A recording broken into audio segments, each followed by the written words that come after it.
would you consider a friend was engaging in these honest practices at your expense? Yeah, it was a crazy day. My wife and I, my wife has a car, I have a car, and I don't know what I was doing. Maybe I was going to get something. My car was, I think actually we're in Texas. It was so hot that day.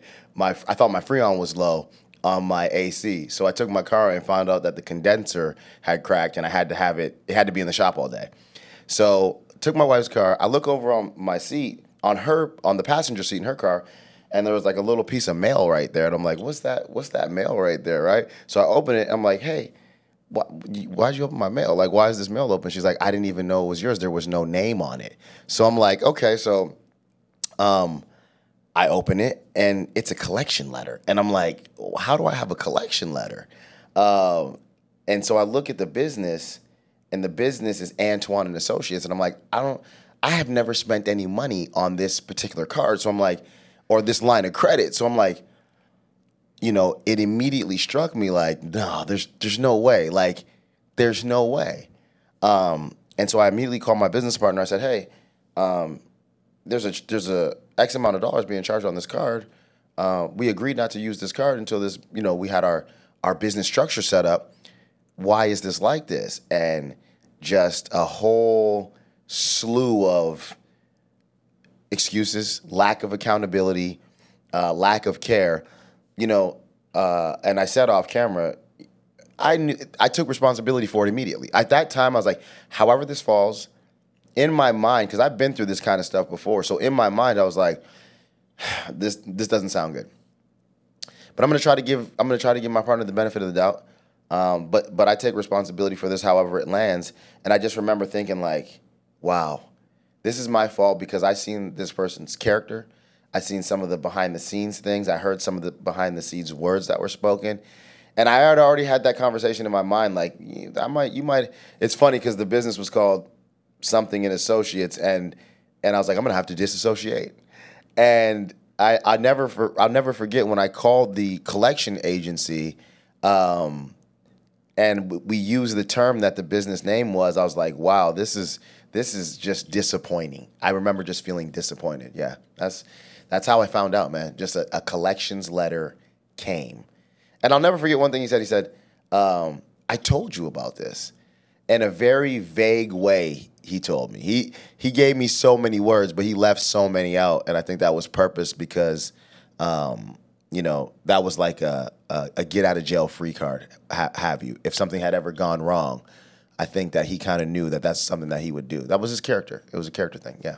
So what were some of the warning signs of their bad character and lack of accountability that you may have overlooked initially? Initially, like I said at the end of that last question, some of the bad character traits were like, hey, man, I got a meeting on, training administrative staff on systems and processes. All right, man, I'll be there at that time. Never showed. Hey, man, we're going to do an edification. I'm going to bring you on, introduce you to the team, and have you give them some pointers on, how you've been so successful in your real estate career and help, keep people motivated and have good energy. Would be like out of town with like a random, like trying to have a Zoom call in a train station with no good light, phone dying, just a lot of very irresponsible business acumen. And I think that at a certain age and level of maturity, you gotta know, like, this isn't the right thing to do. Whenever I give my commitment to a person, Tony Montana said it best, all I have in this life is my world and my balls, and I don't break them for anybody. But yeah, there was times where I seen him break them for nobody. So I should have known that I could have easily become collateral damage, yeah. Sad but true. Sad but true. So tell me this, how did this experience impact your trust and decision-making process in business and in your personal life? I believe in God. I say that in every interview I ever do. I just believe in God. And so I think, 20 years ago, I would have reacted totally differently. Like, I would have been like, okay, we got to load them up. Somebody get the strap. I'm headed to where you are. Where do you live? I didn't have the same level of maturity that I have now. So like I said in the beginning, I immediately took full accountability. And I thought, like, God, I believe in you, so I don't know why you're doing this or what reason that you have behind this, but I trust you. It was quite a bit of money, but if a few $1,000s is gonna rid me of a toxic relationship that I don't even know, they say God hears conversations that you can't hear, and He sees things that you can't see about people that you can't detect, and so whatever the price I had to pay was fine, and the way that it affects my decision making moving into the future, everybody gets that benefit of the doubt, to a certain aspect. But I think what I'll do in the future is I won't allow myself to be that open to that type of foul play, because I'll put more protection mechanisms in place. Maybe it's not that I won't not necessarily trust as much, but even though the trust might be given, I won't give as much access. I'll definitely oversee things a lot more. But I met a guy that I was talking about this with you guys off camera, that 2 weeks has given me opportunities that a relationship that's been almost a decade old hasn't. And I think one thing that I need to do is just be okay with knowing that in business, some people have ulterior motives, and partnerships really got to be properly vetted before you get fully into them. So I would like to think that I'm not going to let this affect my future decision making, but it has already affected the way that I will structure things on a day-to-day basis, the way I communicate with people, and the way that I set expectations. I think that's what will change ultimately. Yeah. So, what lessons did you learn about these business partnerships and friendships from these unfortunate situations? I think you really got to ask yourself, if you're friends in business. There's two types of business partners. There's business partners that you have out of necessity that grow into friendships, and there's friendships that you have that grow into business partnerships. The friendships that you have that grow into business partnerships are dangerous.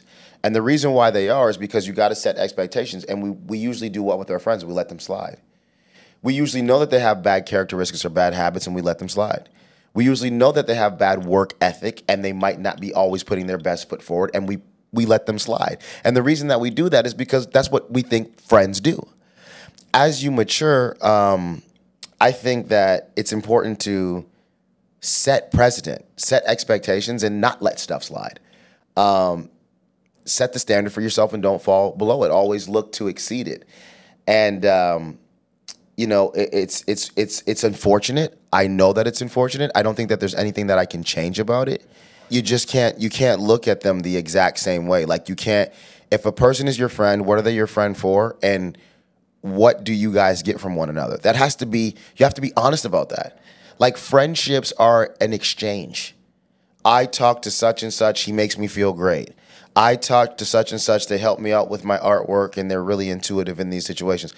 What are the purpose behind your relationships? Identify what the purpose behind your relationships are. Be honest up front. And the lessons that I learned is that there's certain things that you just they have to be guarded. You don't let that area, you don't expose that area for anyone. And whoever is selected is very, very closely watched. Okay, that's it. Yeah. I think, to segue from that last question, it's like everybody has a purpose. Every person serves a purpose. I run a big real estate team, right? And, I have a lot of agents that I trust with sensitive information. There's no way around that. I have, set up, rules and parameters now to the way things need to operate. But I also don't have expectations for people anymore. I mean, in a very short period of time with this happening, and it's not, we talked about this off camera, it's not detrimental. Like, by the grace of God, I have the means to actually recuperate from this. And actually, by me handling it from a financial standpoint, it's actually going to help him. Like, it's actually going to put him on a better track. Hopefully he doesn't take that for granted, but I'll be disassociated with. And I think what I've learned the most is that you can't have expectations for people. They might not have the same expectations for themselves. And if you do have expectations for people, you got to give them an opt-out. Like, when I say that, I mean, like, hey, this is what we're doing. This is where we're going. Do you want to go or not? If you don't, hit this button. Like, you get them text messages from random places that are trying to sell you stuff, and it's like, hit stop. if you no longer want this shit. Hit stop. You know what I mean? And so you just got to give people an opportunity to hit stop, and don't expect when you send out that blast that everybody's going to want what you're selling, you know? So, yeah. So I mean, with all these real estate agents and stuff, like you still have to give them a lot of this information. Yeah. You have to give them, like, at the end of the day, it's gonna have to happen. You can't just be like, oh, because this person hurt me or whatever. Yeah. I'm gonna stop trusting in other people. Yeah, you can't do that. You can't do that. I don't even have the option to do that. You know, in real estate, whether you're a realtor or a real estate investor, you know, a contractor, you know, everybody has to trust somebody to a certain degree. And, you know, last time we talked, I talked about, you know, the one hand washes the other. You put the soap in this hand, you can't expect this hand to get clean. They both work together. And so in life, at some point in time, you're going to have to work with another person. And you don't want to let all your past experiences dictate your future decisions. At the same time, your past experiences teach you how to maneuver in your current and future experiences, how to make decisions. And so you have to do a really good job of putting what's at hand in that place and deal with it accordingly, and not dragging that into another business relationship, into another partnership, into another friendship, and actually being able to say, hey, we're great friends, but that shit's not cool. And if we have too much of this, see, the main reason that this was my fault is because as money was being charged to this particular account, I had access to it, but I wasn't paying attention because I'm so busy. No. I have executive assistants. I have administrative assistants. I have staff. I could have put something in place to make sure that this didn't happen, but that was my fault, and that's why I take accountability for it. Yeah, so That's what you're gonna do all the time. That's what you're doing now. That's what I'm doing now, and that's what I'm doing all the time. I'll tell anybody, check every day, and when it comes to your people, check in on a weekly basis, minimum. If you're doing business with somebody, you need to be checking in every day. And if you guys share money or share accounts, you need to check that every day. Every day. You pretty much answered that question already, which was in hindsight, were there any checks and balances and precautions that could have prevented this situation? Yeah, definitely. You know, it's just checking daily. And again, when you give somebody access that you trust, you don't expect them to just be going on a tangent. Like when I was looking through the charges, like I was actually paying for this guy to run an additional business, a business that he was failing at. He lied to me about what we were using it for, and then started running a whole nother different business that he still wasn't doing well enough to make the payments or the charges on. And the reason that he gave me for not doing that was, you know, what I can't even tell you if it was true or not, because once somebody starts lying about one thing, I don't know what you're lying about. If you don't remember anything, I want you to rewind this. Once somebody starts showing you who they are, they can't unshow you. Once you learn how to tie your shoe, you can go your whole entire life and you know how to tie your shoe. When children learn a different language, you know, at 3 and 4 and 5 years old, they know those languages for life. It only takes a very short period of time in a certain period of time to make something happen, but it takes an even shorter period of time to lose that. And so, you know, when you have that awareness and when you have that shoe that you learn how to tie, that language, you don't unlearn it. Once a snake shows you its colors or its skin, even if it sheds the skin, it still regenerates more of the same type of skin. And so it takes unless you have a catastrophic event. So I'll give you this as an example. If you have a catastrophic event where the physical damage is so detrimental, you lose your brain function, so you can't tie your shoe. You can't walk. You can't remember that other language. You have a catastrophic event. That's the only time it's excusable. If something like catastrophic actually happened, okay, I understand. Maybe you had to do some things right? But if you had bad, terrible habits and then made decisions to hurt another individual, that's your own character. You can't change that. And let's take it a step further. At a certain age, it's inexcusable. Like if a toddler does it, you're like, oh shit, he's a toddler. If a kid in their preteens does it, you're like, oh shit, he's in his preteens. If a teenager does it, you're like, okay, this motherfucker's still learning. He's a teenager. It's a little more stupid, but he's a teenager. But when you start getting to your 20s and 30s and 40s and beyond, that's your character. It's set in stone. And so you have to spend a lot of time convincing me the opposite than convincing me moving forward. Character's character. Yeah, I mean, technically, he could have had open his own credit card and do that whatever he wanted to do. Technically, 'cause, you know, so most people don't start making bad decisions until they're too deep. And then one of my favorite lines, I forget what song I heard it on. He goes, "Take my hand, but don't pull me under." Like, take my hand, I'll help you up. But don't take my hand and pull me under. Meaning you could have actually asked me for anything and I would have given it to you within my means. But you just took and took and took and took advantages. And by the way, I'm not even, like I said, this is the story of Slyrone Wrongston. And that's what we're going to call this character, a derivative of a Bozo the Clown. I couldn't make him do anything. You can't make another human man really do anything. You can influence them. You can encourage them. You can suggest to them. When I was looking at the charges on this statement, I'm like, none of this is necessary. You have terrible spending habits. You have a terrible character. The worst thing I think that a man can do, this is what I call beta male energy. You're pretending to be something that you're not. You're putting on a facade. You're spending money that's not yours to attract women. I think, like, for me, this is me personally. If she ain't gonna want you when you're broke and believe in you because your ideas are awesome and you present yourself well and there's just a spark about you, you're basically just tricking hoes. Like you're literally doing stuff to make it seem that you're just a trap. And that's why a lot of women can't even decide what kind of guys to date. Because they're like, I don't know if this is I really believed in him. And I thought this and I thought that. And he ended up being like this. One of the things my wife told me, she was like, one of the things that I found that was the most attractive about you is that you were who you said you were. Like when I came to your house, like when I was single and my wife came to my house for the first time, like I had all my shit together. You know, my plates were stacked up like this. Now, don't get me wrong. I was still in a transitioning phase. I wasn't who I was by any means, but my character was pretty solid. So you weren't distracting me or knocking me off my goals or any of that stuff. It really wasn't until like I felt like head over. By the way, like when I met my wife, I already knew like she was totally different. But when she pulled me fully into her matrix, that's the only time I even started to budge. That was the only time that I started making different decisions on who I wanted to be for the better based on that. But other than that, like not to be a dog or whatever, but I wasn't that was never distracting for me. I was never like, oh my God, if her. I'm like, no, my goals. If she's in between it somewhere, cool. But if not, I'm not going all out of my way. I do stuff that I do for me. I like jewelry. I wear jewelry sometimes. Sometimes I don't wear it. It doesn't make me. It doesn't break me. I don't need to put on a fake front so that people like me. I think that if I went broke, I'd have 10 good, upstanding people that I could call and say, can I get 1,000 from you, 1,000 from you, 1,000 from you, 1,000 from you, and I can get back on my feet.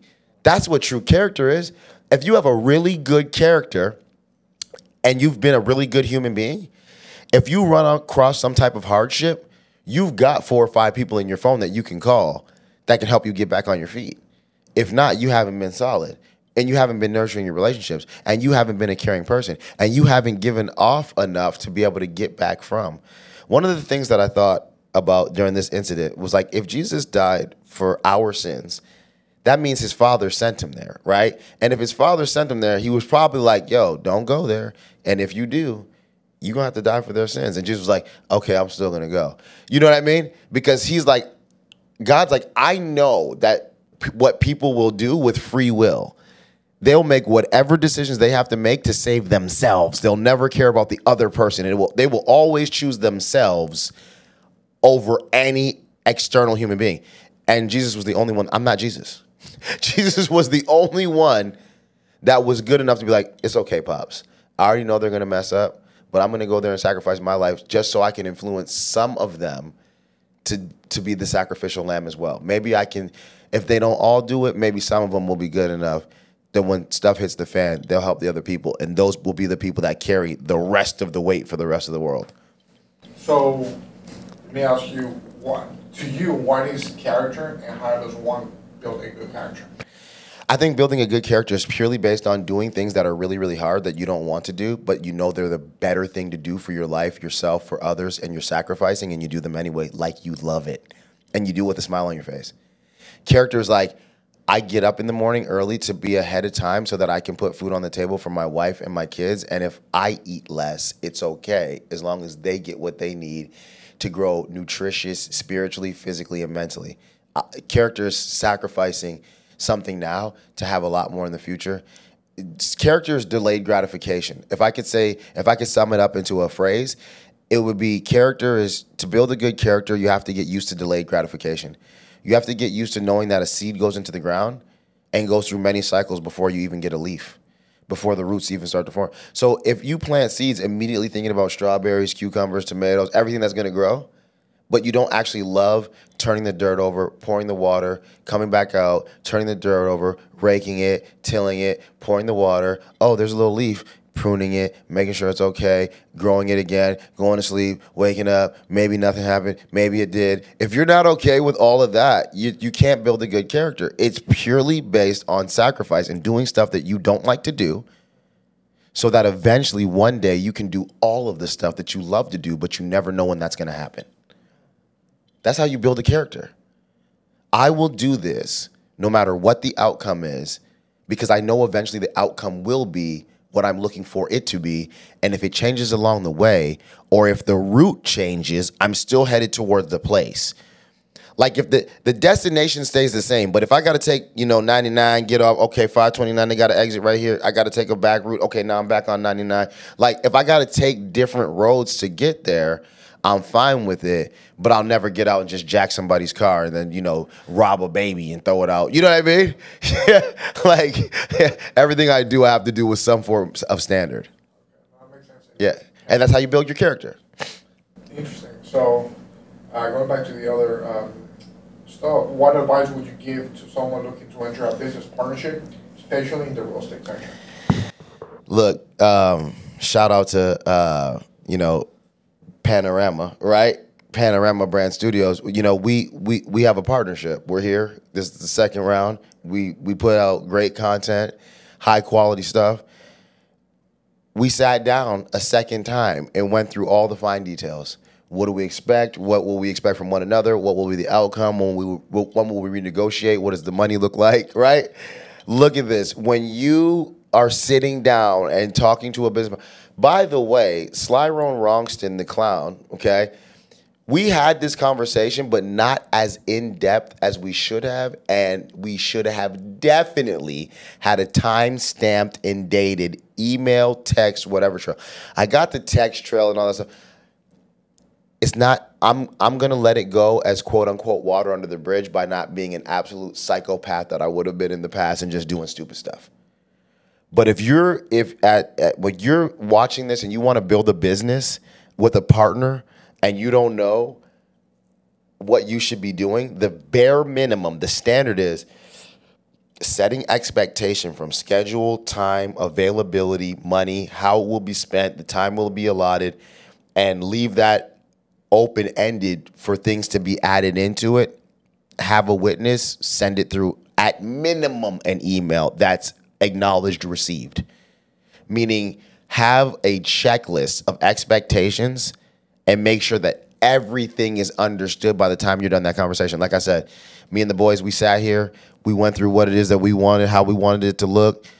There was trade-offs that we all made in order to make it happen because we believe that it's going to be better for the future. If you're getting into a partnership with somebody, have that conversation about now, the immediate future, and then the down the road future. And if you can't do that, if you feel like uncomfortable to have that happen, don't have a partnership.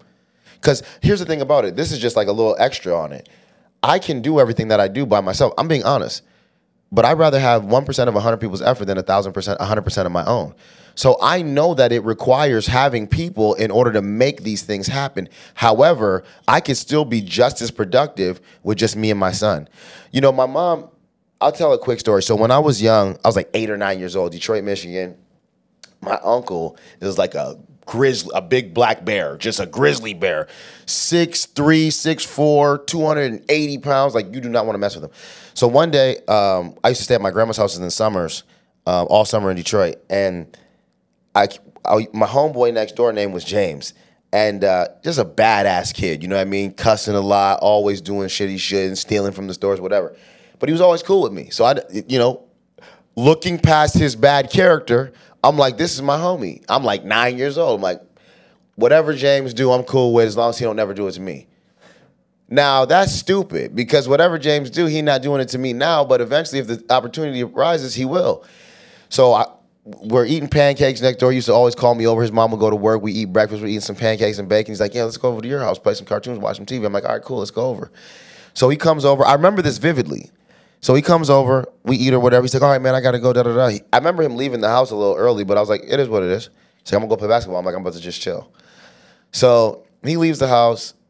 Actually, we went to go play basketball together. What actually ended up happening is we went to go play basketball together, and I ended up leaving the basketball game early and just coming home. I'm like, man, I'm thirsty.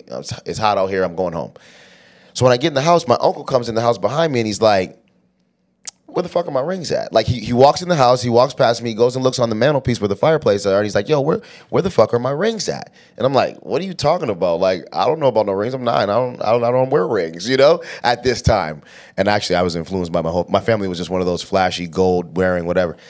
So I'm like, I don't know. Like, I don't know where your ring's at. So he's about to string me up. Now, my mom was like, everybody loved her. She's like me, gift the gab. She was just she had a light about her. So he was always a little bit easier on me, but today, he was pissed this day. He's like, who was in the house? I'm like, my friend James. He's like, you ain't got no friends, right? That's what he said. He's like, you ain't got no friends. I'm like, okay, like, that's weird. I'm 9. I got a lot of friends, right? He's like, you don't got no friends. So he's like, where's he at? I'm like, we're playing basketball on the street. He's like, let's go. So we walk down the street. I stop at the corner. He keeps walking up to where James is at the basketball game. And I see him, same thing, but he's like about to really snatch him up. James is like 13 years old, 14 years old. He was always older than me, but he was always hanging out with me. And that just gave me, that was a bad influence on me. But I'll never forget when my uncle like yoked him up. He went over to, like, first he was saying he didn't have him, then he went over to the car. I remember him being on his knees, and he grabbed the rings off the tire of the back of the car and gave them to my uncle. And as my uncle was walking towards me, he was putting his rings on, and he was like, you're fucking stupid. You're a fool. You don't have friends.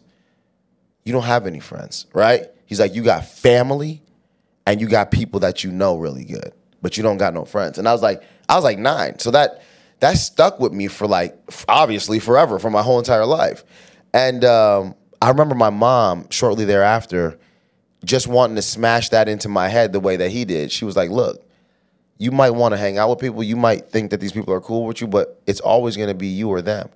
And the only people that you actually have are family. You're stuck with them. They were born to your blood. So if you're going to put up with anything, you're going to put up with somebody from your family, but you're not going to put up with somebody who's not, you know what I mean? And basically the lesson, when that replayed in my mind when this happened, I was like, man, as much as we don't want to feel like, you know, there's bad people in the world and we don't want to get post-traumatic stress, you know what I mean?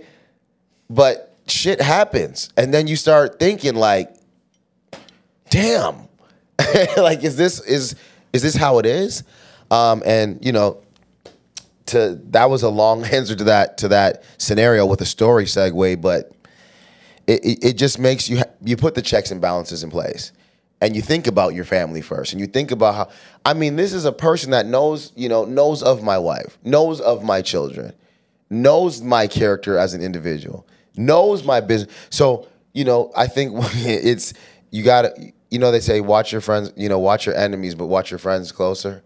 You know, so it's like you got to watch your friends close. Because sometimes at least your enemies tell you the truth. I fucking hate you. Oh, well, at least I know you're my enemy, right? Your friends are like, I love you, but they hate the shit you do, and they're hating on the low. And because they're your friends, they have access to more stuff than your enemies. It's crazy. It's crazy. But at the end of the day, I guess you still have to have that faith and trust in people. I do. You know? And I still do. Because I'm in business. And not even that, man. I don't even want to live my life with all kind of crazy negativity. The reason why I decided to even have this conversation, this loaded conversation, is because I think this happens a lot more than people are willing. Because there's 2 reasons. Like, people don't want to be embarrassed. Like, people don't want to be like, oh, this happened to me. No, this happened to you. And if you if you really have that conversation and tell the world your authentic story, and don't be a faker and don't be a beta male, right? Just be like, yo, this is what happened. Look out for this. I don't want everybody to be on high alert and tomorrow be like, oh man, what's the account? Let me see your card. Like, I don't want that. I want there to be brotherhood. I want there to be a stronger bond. I want authenticity between people. I wish that this would be different. Hey, man, having a little bit of a situation here, made some bad mistakes. I'm really realizing that they're coming to the surface. You know, this is what I'm looking at. I look at you like a brother. Is there anything that you can do to help me? Man, I'm glad that you came to me with this. Let me see what I can do. I'm going to put the feeler out. I got a couple people, yada, yada, yada, but you got to do right by me because I'm going to put my name on the line for you. Give there an opportunity for it to go differently. You know, there's more honor amongst thieves than there is amongst just common men and brothers. And I'd like to see that change. And that's why I'm open to have this conversation and this narrative. Yeah. Yeah. Well, I mean, you pretty much answered all of them already. All right. Well, that's it. That's the story of Slyrone Wrongston. And, yeah, man, like, as always, you know, I think that what I try to do at the Loaded Conversation is give people a true narrative. What it's like in business. You know, on Facebook, social media, Instagram, TikTok, everybody posts their highlights. It's a highlight reel. But why do we love movies? Why do we love thrillers? Why do we love action? Why do we love adventure? Why do we love autobiographies? Because we want to know about the bullshit. We want to know about what you overcome. How did you become? People ask me all the time, damn, how you become the guy that works out every day? How you handle so many projects? Because all the bullshit. I can't give any credit to the wins. It's all about the losses. So thank you guys, man. I appreciate the studio and everything that you guys do. So I appreciate it.